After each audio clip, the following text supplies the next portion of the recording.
I'm Joe Grizzly, bitch.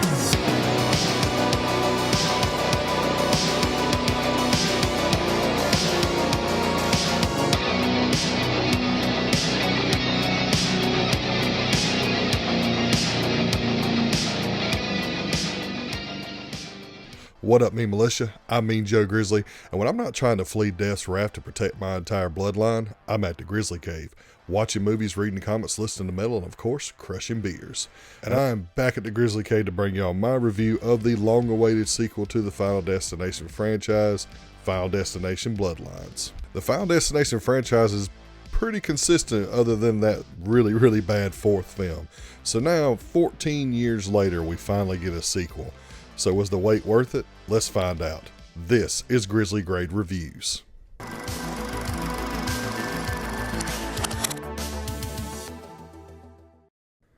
After being plagued by a violent reoccurring nightmare, Stephanie heads home to find the one person who might be able to break the cycle of death and spare her family from their bloody demise that inevitably waits them all. So in preparation for this release, I went back and rewatched all of the Final Destination films, and I gotta say I was pretty surprised at how good most of them are. Besides that one film, The Final Destination, that movie sucked, but everything else consistently good. It's a franchise that I do think is squandered a little bit because they never really expand too much on the lore throughout each film. There's a few here and there, but there was never a movie that completely expanded on the lore, like set a base rule book of how this universe works. So after rewatching all that, I got pretty excited for this new release, and I also was tempering my expectations because the last couple of Final Destination films, although the last one was not too bad at all, that fourth one was god-awful, and it started this trend of really bad CGI in this franchise. I think it kind of started in 3, but really got the ball rolling in that fourth movie where the CGI was just cartoonish and it looked awful, and it really took away from the effect of the kills. The fifth installment, it kind of brought back a little more quality CGI, but nevertheless, it was still mostly CGI gore. And you know how I feel about that. I always want to have practical effects. Now, I know that we live in a day and age where practical effects is something that is kind of old hat. But for me and most horror fans, that's something that we want. But with that being said, if you are going to use CGI, at least use good CGI. So that was the one big concern that I was going into this movie. That and just same old shit, different installment. I wanted more expansion on the lore. So I am happy to announce that Final Destination Bloodlines is not only good, it's one of the best of the franchise. So starting out with the positives is the story and the plot. I was looking for a fresh take on the franchise. I was looking for a more world building, more lore to be brought to this franchise, and I'm satisfied with what they gave us. They actually gave us way more than I thought they was going to give us. I thought this was going to be just a jump-starting movie, if that makes any sense. The franchise has been dormant for 15 years. They've been obviously trying to figure out a way to reintroduce it to people, and I think that time that they took to write this script and to kind of bring us back into this world was done very well. You've got kind of like it's kind of like a period piece in the beginning, and you think that the whole movie's going to be like that, and it's not, and that's not really spoiling anything. But the care that they took in writing this story and having it be so relevant in what they were trying to do and how it is relevant to the entire franchise was awesome. I appreciated it so much because, just like I said before, the Final Destination franchise, you're there for the kills. It's kind of like at some point in the Saw movies, you're there for the kills. And there's always just very little lore, if no lore at all, put into it. So I was very satisfied that they brought in these different angles and tied up some loose ends that have been kind of lingering throughout the entire franchise's existence. I think starting this out as a period piece and then flashing forward in the way that they did it was great. I think that it was very refreshing to see. I love how they took that setting and built off of it into the future, and the way that this one event affected so many people was awesome. One of the things that the Final Destination franchise does is it has a creative way of killing these characters, and that's something that I'm always going to appreciate. And Final Destination, for the most part, has delivered as an entire franchise very unique ways for people to die. And Final Destination Bloodlines is no exception. In fact, I think some of the best kills of the franchise are in this movie.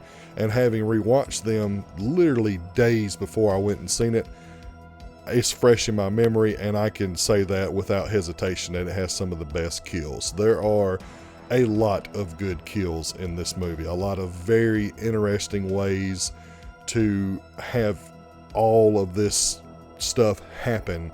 Like, as most of you know, the way that people die in the Final Destination franchise is this Rube Goldberg type effect. And for those of you that don't know what a Rube Goldberg is like in the old cartoons where there would be a bowling ball up on like a bucket, and it would fall and roll down this track, hit a broom falls over, hits something else, knocks it into a nail gun pops 3 balloons, something rises up, and eventually you get this one effect at the end. That is the template of all kills in the Final Destination franchise.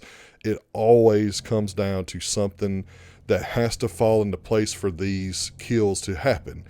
And in a lot of movies it didn't work, but in the majority of them it worked in this franchise. And I feel like this one really did a good job and definitely delivered some of the most gnarliest kills in this whole fucking franchise.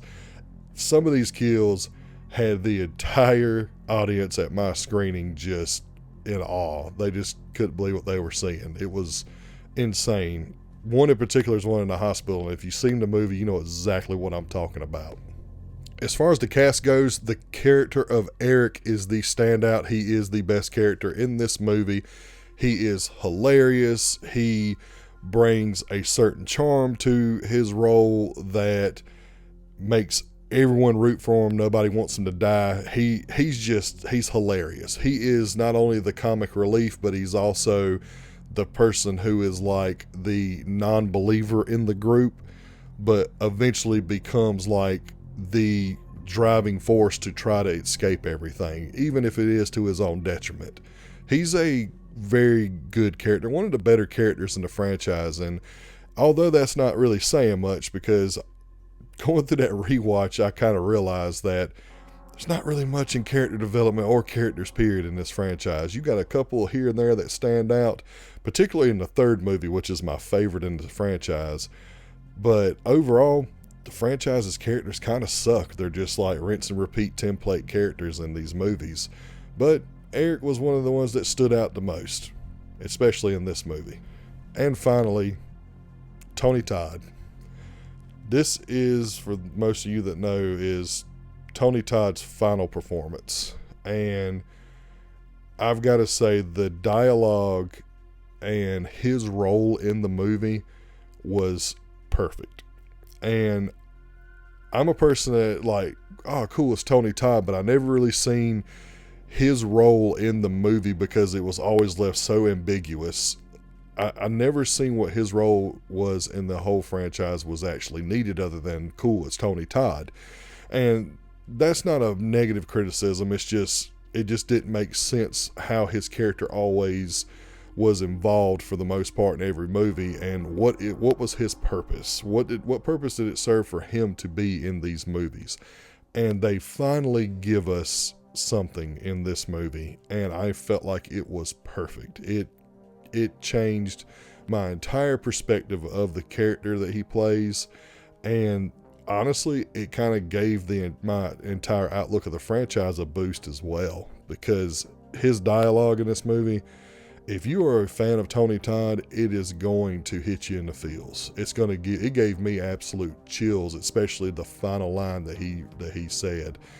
Just wow, incredible. And he He obviously was very, very sick. I believe he passed from stomach cancer, and you can 100% tell that he was running on empty, but he still gave this incredible short performance that really stayed with me even after the theater. I've thought about that scene ever since I watched the movie.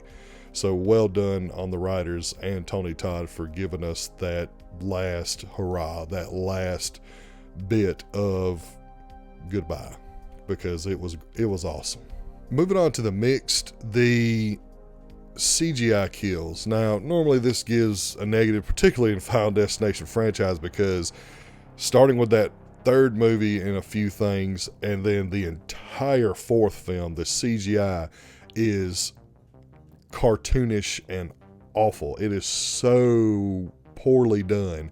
And that was the one thing that I was really worried about going to this movie. I was so worried that we were going to get all of these creative ideas for all these kills, and then we were going to get just really, really shitty CGI to put them on full display. And I gotta say, they did a phenomenal job of giving us really good gore with CGI. I believe there is a little bit of practical in there, not much, but it's majority CGI, and the CGI is, I'd say about 90% of it is quality CGI and convincing.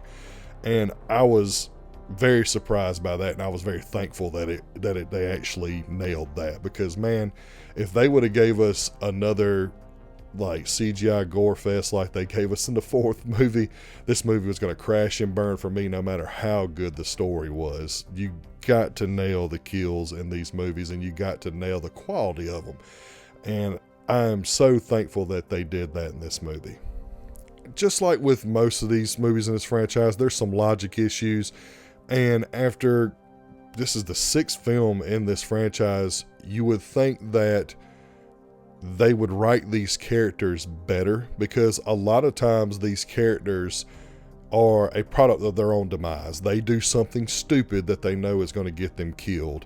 And that's par for the course in horror movies, particularly in slasher films. But in this movie in particular, it wasn't as egregious, hence why it's in the mix section. But there are still some times where it's like, okay, death is coming for you. Don't try to tip over the 1,600-pound vending machine on yourself just so you can get a bag of peanuts.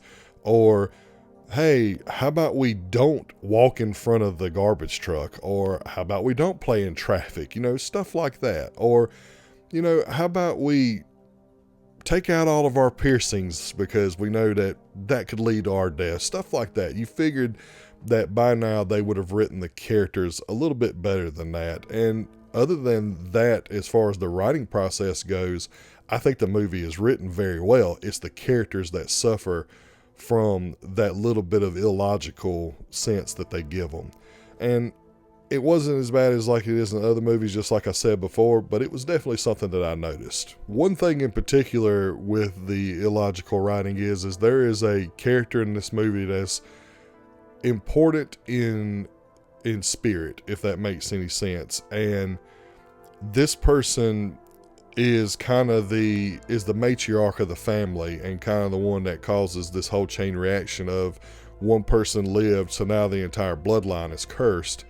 And that person becomes this recluse, and they hide away in this little compound that they made for themselves, and it's supposed to be this death-proof compound. And when you see this compound, you're like, dude, you could die 1,000 different ways in this thing. It's the most illogical design for a shelter, and it just didn't make any sense to me, because they did something like this in the second movie with the character that Ali Lauder played, Clear. She just committed herself to a padded room until whatever happens. And this person like puts themselves in a cabin full of fire hazards and stabby things. And it's like, yep, that's how you do it. That's how you survive death's wrath. It's completely illogical.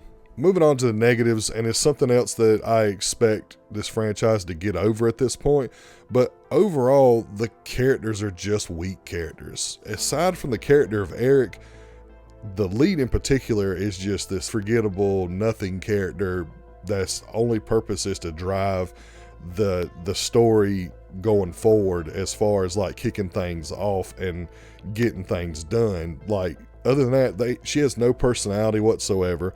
The family has somewhat of a personality, but they're just like caricatures of the dysfunctional family. And I just wanted a little more depth with my characters, hence why Eric is the best character, because Eric had he was the best written character. He had the most depth, he had the most development out of everybody, and it was just something that I wish they would have done with all the characters. But at this point, that is par for the course in a Final Destination film, because other than the third film and some of the characters in the first film, and a little bit in the second film, all the characters in these movies are hollow and just wooden and just there for us to watch them die. And I really need this franchise to kick the character development up a notch and get better with that, because at some point, that negative, that I'm giving it this small decrease in the rating, but at some point it's going to start dropping even further, because you are 6 films into this and you really need to do better with your characters and the development of those characters throughout the movie. And also something that is kind of par for the course with these films, the ending is very weak. The final act in the movie is very weak. It's all filler, all killer, no filler throughout the movie until you get to the final act, and for instance, it's like watching a battle take place on a battlefield, and like tank shells are going off, planes are dropping bombs, people are fighting in the trenches. It's badass, it's awesome, and then the final act is 2 people talking in a room. I'm not saying that's what happens in the final act of this movie, but as far as like the scale of how crazy things were throughout the movie, and then the final act, it's like here it is for the throughout the movie, and then here at the bottom is where it's at in the final act. It ups this excitement and puts you on the edge this entire movie, and then that final act's just like going through the motions. It was really weird. It was paced very strange, and it's become like a staple for these movies that majority of them have very weak endings. And that's something else that moving forward that I want this franchise to break away from. But overall, guys, Final Destination is a return to form, and not only a return to form, but it's one of the best sequels in the franchise to me. It expanded the lore so much, and it's something that I have been craving out of this franchise, and it gave us something that gives the franchise so much more weight and validity that I cannot wait to see what happens next. I can't wait to see where they take it now. I hope that they continue this expanding of the lore, this bringing us into this world, and not just dive off a cliff like they did in the Final Destination. So hopefully they're going to take this and they're going to just continue to build on it, and I'm excited to see what happens. So with all that being said, Final Destination Bloodlines gets a 4.25 out of 5 and is Grizzly grade guaranteed. Go out and see it in the theater, particularly in the best screening that you can get, whether it be IMAX or 4DX, any kind of way you can watch it to enhance your experience. Watch it, you're going to love it. Well, that's going to do it for this video. Thank you all so much for your continued support and patience. Without y'all, this channel isn't possible. If you like this video, like it. And if you like it enough, head over to the channel, hit the subscribe button and the bell notification so you never miss an episode. Also, please follow me on all social media platforms so you can get channel updates, movie news, and all forms of badassery. Coming up next, I got another Scream Unseen, another secret screening at my local AMC for some new horror movie. And I have no idea what it is, but I'm really hoping it's either going to be Bring Her Back or either the new Zach Krieger movie Weapons, because I was a huge fan of Barbarian. I'm really ready to see his new movie, so fingers crossed it's going to be one of those two. So stay tuned for that review. Also, got some other things in the works. I've got my video of the lightning review of all the films I've seen at the Crimson Screen Film Festival. That's coming out pretty soon, so stay tuned for that. And again, I got something special that I've been cooking up, something that's going to come later on this year and something that is going to be coming more recently for like a summer special that I'm working on right now. So y'all stay tuned for that as well. And remember, I'm Joe Grizzly, bitch.